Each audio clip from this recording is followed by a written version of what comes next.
Physical কেমিস্ট্রির যে phase rule এবং এর অ্যাপ্লিকেশন বিষয়ে যে অধ্যায়ের সূচনাটি হয়েছিল, আজকে তার চতুর্থ পর্ব। এবং এই পর্বে আমরা আরেকটি এক্সাম্পল নিয়ে আলোচনা করব। আমরা কম্পোনেন্ট, কনস্টিটুয়েন্টস এবং ডিগ্রি অফ ফ্রিডম এর মানগুলো বের করব। তো আমাদের আজকের এক্সাম্পল হলো an aqueous solution of NaCl। তো NaCl এটা কিন্তু একটা স্ট্রং ইলেকট্রোলাইট।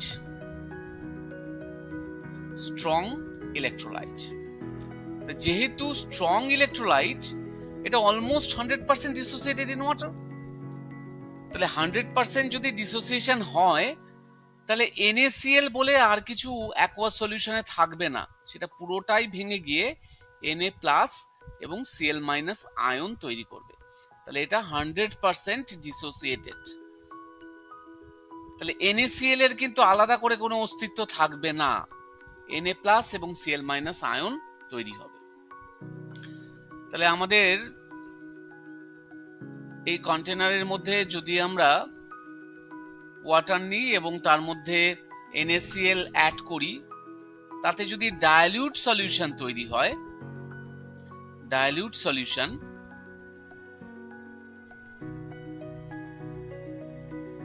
খুব পরিমাণে যদি আমরা NaCl অ্যাড করি, তবে কিন্তু ডাইলিউট আর থাকবে না এবং নিচে থিতিয়ে পড়বে। সেক্ষেত্রে কিন্তু ফেজের হিসাবে একটু গন্ডগোল আসবে।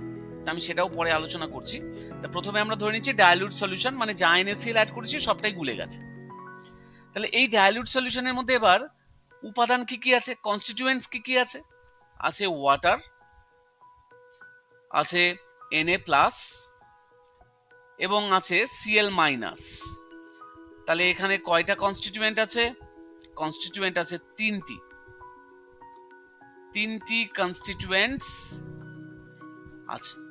কনস্টিটিউয়েন্টসকে আমরা C' দিয়ে লিখছিলাম, তাহলে C' এর সংখ্যা হচ্ছে 3। তাহলে আমরা এখানে পেয়ে গেলাম C' এর সংখ্যা 3। এইবার আমরা দেখব যে কোনো কেমিক্যাল ইকুইলিব্রিয়াম রিঅ্যাকশনস আছে কিনা। না, এখানে কোনো কেমিক্যাল ইকুইলিব্রিয়াম রিঅ্যাকশন নেই, কারণ এখানে ইকুইলিব্রিয়াম হয়নি, একমুখী বিক্রিয়া হয়েছে, যেখানে NaCl পরিপূর্ণভাবে ভেঙে গেছে, 100% ডিসোসিয়েটেড হয়ে গেছে। এবার আমরা জেড ক্যালকুলেশন করব, অর্থাৎ কোনো রেস্ট্রিকশন আছে কিনা।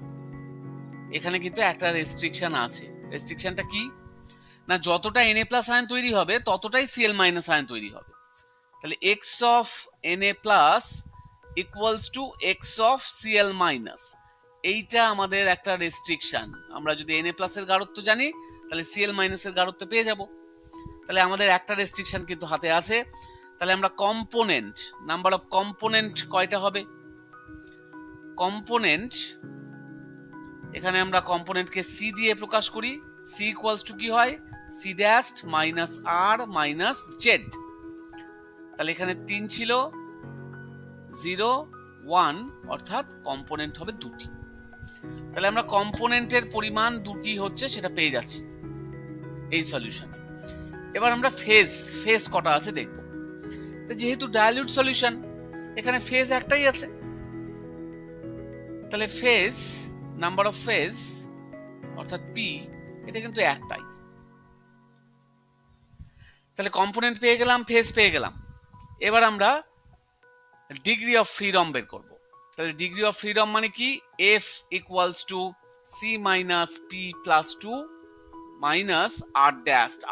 মানে রেস্ট্রিকশন, কোনো রেস্ট্রিকশন আছে কিনা। সেই রেস্ট্রিকশন কি? যে ভ্যারিয়েবল গুলো হয়, অর্থাৎ টেম্পারেচার, প্রেসার, কনসেন্ট্রেশন, এরকম কোনো রেস্ট্রিকশন আছে কিনা, আগে থেকে প্রিডিফাইন্ড টেম্পারেচার বা প্রিডিফাইন্ড প্রেসার অথবা স্যাচুরেটেড সলিউশন মানে কনসেন্ট্রেশন প্রিডিফাইন করা আছে কিনা, সেইটা আমাদেরকে দেখতে হবে। তো এখানে দেখো এমনি কিন্তু কোনো রেস্ট্রিকশন নাই, না টেম্পারেচারের কথা বলা আছে, জাস্ট বলেছেন অ্যাকোয়া সলিউশন অফ NaCl, না প্রেসারের কথা বলা আছে, না এটা স্যাচুরেটেড সলিউশন। তাহলে এখানে কোনো রেস্ট্রিকশন নেই, মানে আর এর মান 0। তাহলে আমরা কম্পোনেন্ট পেয়েছিলাম 2, ফেজ একটা প্লাস 2, এখানে R 0, অর্থাৎ আমরা ডিগ্রি অফ ফ্রিডম পেয়ে যাব 3। তাহলে তিনটে কি কি আছে? আমরা টেম্পারেচারকে ভ্যারি করতে পারি, কারণ এখানে টেম্পারেচার ফিক্স করা নেই। আমরা প্রেসারকে ভ্যারি করতে পারি, কারণ এইগুলো ভ্যারি করলেও তার ফেজের কোনো পরিবর্তন হবে না। এটা কথার কথা, এটা 25°C আছে। আমি যদি এটাকে 30°C করি, তাও কিন্তু এর ফেজের কোনো চেঞ্জ হবে না, এটা একটাই ফেজ থাকবে। প্রেসারও তাই, এবং কনসেন্ট্রেশন। তাহলে এই তিনটা ভ্যারিয়েবল এখানে আছে, অর্থাৎ ডিগ্রি অফ ফ্রিডমটা 3। তাহলে আমরা এইরকম একটা এক্সাম্পলের ক্ষেত্রে কম্পোনেন্ট, ডিগ্রি অফ ফ্রিডম এবং ফেজ কি ভ্যালু হতে পারে সেটা আমরা বের করে ফেললাম। তো এরপরে আমরা আসি, আমরা যদি ওয়াটারের ডিসোসিয়েশনটাও কনসিডার করতাম। ওয়াটারের তো পার্শিয়াল ডিসোসিয়েশন হবে, তো ওয়াটারের ডিসোসিয়েশন কনসিডার করলে কি হতো? তাহলে NaCl সে তো 100% ডিসোসিয়েটেড হচ্ছে Na+ এবং Cl- আয়নে, কিন্তু ওয়াটার যেহেতু উইক ইলেকট্রোলাইট, সে কিন্তু পার্শিয়ালি ডিসোসিয়েট করছে, অর্থাৎ এর মধ্যে একটা ইকুইলিব্রিয়াম বজায় আছে, H+ এবং OH- আয়নে ডিসোসিয়েট করছে। তাহলে পাত্রের মধ্যে যে সলিউশনটা ছিল, যে ডাইলিউট সলিউশন অফ NaCl,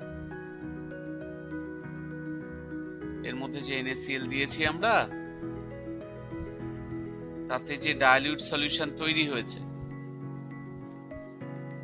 সেই ডাইলিউট সলিউশনের মধ্যে আমরা কি কি পাবো,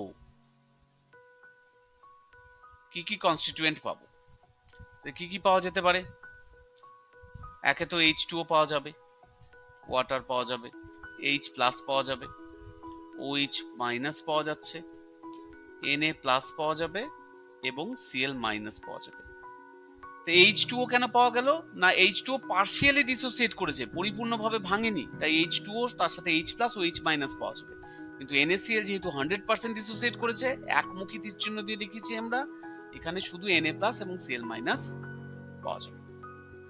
এবং NaCl তো আয়নীয়ত অবস্থাতেই থাকে, তারা শুধু একটা জোটবদ্ধ অবস্থায় থাকে, জলে গিয়ে সেই জোটটা ভেঙে যায় এবং Na+ Cl- আয়ন হিসাবে ওয়াটারের মধ্যে সলভেটেড থাকে। তো এবার তাতে কনস্টিটিউয়েন্ট কয়টা হচ্ছে? কনস্টিটিউয়েন্ট দেখো, এখানে কনস্টিটিউয়েন্টস C' কি কি পাবো আমরা? H2O পাবো, H+ পাবো, OH- পাবো, Na+ পাবো, Cl- পাবো, মানে 5টা কনস্টিটিউয়েন্টস আছে আমাদের। তো এখানটায় আমাদের ইকুইলিব্রিয়াম রিঅ্যাকশন কি আছে? হ্যাঁ আছে, এই যে এটা ইকুইলিব্রিয়াম রিঅ্যাকশন, তাহলে একটা আছে। জেড, জেড কি কিছু আছে? জেডও আছে। জেড কিরকম? জেড এখানে দেখো দুটো জেড হবে, দুটো রেস্ট্রিকশন হবে। কোন দুটো? না, x of Na+ equals to x of Cl-, যতটা Na+ আছে ততটাই Cl-, আবার x of H+ equals to x of OH-। তো আমাদের এই দুটো রেস্ট্রিকশন কিন্তু আমরা পেয়ে যাচ্ছি, এই দুটো রেস্ট্রিকশন, তার জন্য আমি 2 লিখলাম এখানটায়। তাহলে আমাদের কম্পোনেন্ট কয়টা হবে? কম্পোনেন্টস C equals to আমরা লিখতে পারি 5 - 1 - 2, অর্থাৎ 2টা হবে। আগেরটার ক্ষেত্রে কিন্তু 2 এসেছিল, এখনো 2 আসবে। আমি আগেও বলেছিলাম যে কম্পোনেন্টটা কিন্তু ভ্যারি করবে না, একটা পার্টিকুলার সিস্টেমের ক্ষেত্রে কম্পোনেন্টটা ফিক্সড।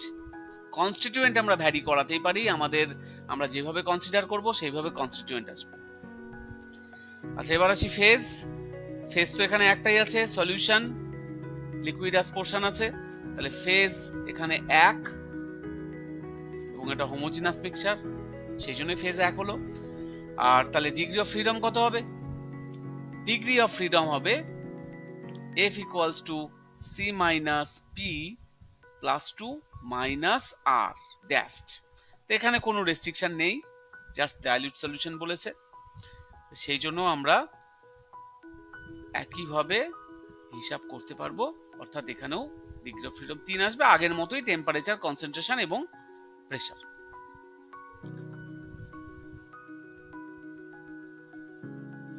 আচ্ছা, এবার আসি, যদি এখানটায় স্যাচুরেটেড সলিউশন বলতাম, আমরা ডাইলিউট সলিউশন না বলে আমরা এখানটায় বলতাম এটা স্যাচুরেটেড সলিউশন,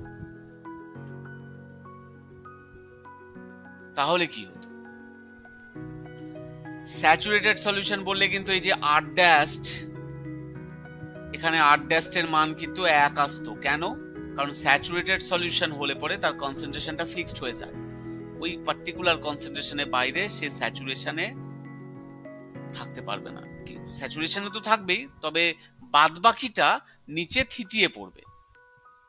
তাহলে স্যাচুরেটেড সলিউশন হলে তার কনসেন্ট্রেশন ফিক্সড, ডাইলিউট সলিউশন হলে তার কনসেন্ট্রেশন ফিক্সড না, আমরা কিন্তু তাকে ভ্যারি করাতেই পারি।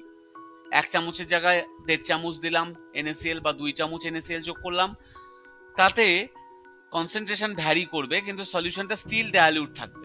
কিন্তু স্যাচুরেটেড সলিউশনে যেই পৌঁছে যাবে সেটা একটা ফিক্সড অ্যামাউন্ট অফ NaCl আছে, একটা ফিক্সড অ্যামাউন্ট অফ ওয়াটারে, অর্থাৎ তার কনসেন্ট্রেশনটা ফিক্সড। তাহলে সেক্ষেত্রে আর ড্যাশের মানটা 1 হলো, এবং সেক্ষেত্রে আমরা কি ভ্যালু পাবো? 2 - 1 + 2 - 1, অর্থাৎ এখানে ডিগ্রি অফ ফ্রিডম আমরা 2 পেয়ে যাব। কি কি ভ্যারি করাতে পারবো? আমরা টেম্পারেচার আর প্রেসারটাকে ভ্যারি করাতে পারবো, কিন্তু কনসেন্ট্রেশনকে এবার আর ভ্যারি করাতে পারবো না। তাহলে সেক্ষেত্রে ডিগ্রি অফ ফ্রিডম হবে 2। এখানে স্যাচুরেটেড সলিউশন না বলে যদি বলতো টেম্পারেচার ফিক্সড বা প্রেসার ফিক্সড, তাহলে তার জন্য 1 মাইনাস হতো, সেক্ষেত্রে ডিগ্রি অফ ফ্রিডমের মধ্যে সেই যে ফিক্সড পোর্শনটা সেটা আসতো না। অর্থাৎ টেম্পারেচার ফিক্সড হলে আমরা লিখতাম প্রেসার আর কনসেন্ট্রেশন ভ্যারি করাতে পারি, বা প্রেসার যদি ফিক্সড হয়ে যায় আমরা বলতাম টেম্পারেচার আর কনসেন্ট্রেশন ভ্যারি করাতে পারি, অর্থাৎ ডিগ্রি অফ ফ্রিডমটা 2 আসতো। তাহলে আমরা বুঝতে পারলাম যে কনস্টিটিউয়েন্ট আমাদের কনসিডারেশন অনুযায়ী আলাদা হলেও কম্পোনেন্ট কিন্তু ভ্যারি করবে না একটা নির্দিষ্ট সলিউশনের ক্ষেত্রে। আজকের এক্সাম্পলটা এইটুকুই, তোমরা নেক্সট এক্সাম্পলগুলো দেখতে থাকো, তাহলে আরো পরিষ্কার হবে তোমাদের কাছে। Thank you.